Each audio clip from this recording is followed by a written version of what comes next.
Think about a tiny, unexpected gap in your day, a spare minute while you wait for the bus or sit in the drive-thru. What happens to it? You might shape it into a magnificent thought or let it plunge you into frustration. Most often, though, it just flickers and falls away, another lost moment in time. This awareness we have is a fabulous gift, but we quickly find that it isn't free. Consciousness obliges us to discover a reason for being here.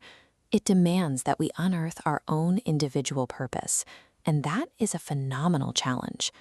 Out of the trillions of random movements in the heavens, trying to pinpoint exactly why you specifically were given life creates a profound sense of paralysis. Because finding a true path is so difficult, many people choose not to accept the challenge at all. They comfortably settle back into a life of mediocrity, a life that doesn't ask questions, simply because it feels easier than facing the unknown. The author Anton Chekhov spent his career documenting this exact psychological trap. He was a master at describing the frustration and boredom that settles over a society when it loses its sense of direction. He focused on the upper classes of the late Russian Empire. These people lived in incredible comfort, but their lives were entirely devoid of purpose. They had everything they needed for survival, but no reason for being alive. That historical aristocratic boredom is mirrored in today's society. We see the same burnout and bitter resentment in people who have achieved material stability, but still find themselves asking, why am I so unhappy? When a comfortable life lacks a defined goal, awareness starts to feel like a burden rather than a privilege. We become trapped by the very existence we are supposed to enjoy. Breaking out of this trap requires an honest accounting of who you are and what you truly want out of your piece of existence.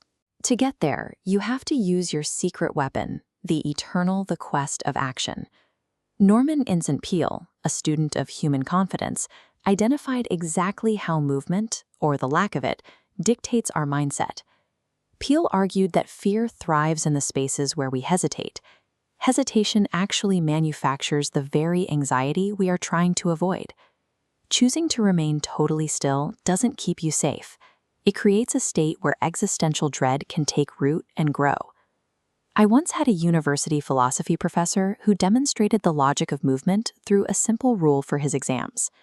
If you are unprepared for a test and chose not to sit for it, your total lack of action guaranteed a score of 0. However, he would give you 20% for writing your name on the test paper. Think of this first step as a way to generate data. It allows you to see the results of your movement and adjust the next attempt accordingly. Because the vast majority of us will fail the first, second, and even the third time, initial failure is just a mathematically expected part of the learning process. Action is a mechanical tool used to calculate our trajectory. It proves that any movement is vastly superior to the paralysis of waiting for a perfect moment that never comes. The psychologist Dr. Csikszentmihalyi mapped out where this continuous action eventually leads with his concept of flow. This data shows that pushing through the friction of a task drives us into a mentally focused state. It isn't necessarily easy, but it moves us toward a higher plateau of accomplishment. But staying on that plateau requires us to ignore the easy escapes that derail our goals. We are constantly tempted by the short-term foolishness of the big five: alcohol, drugs, sex, money, and power.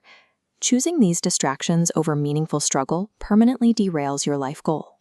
True fulfillment requires the difficulty of maintaining focus on something that actually matters. Of course, life is fickle. Bad things can happen to good people, and reality isn't meant to be an endless, pain-filled struggle.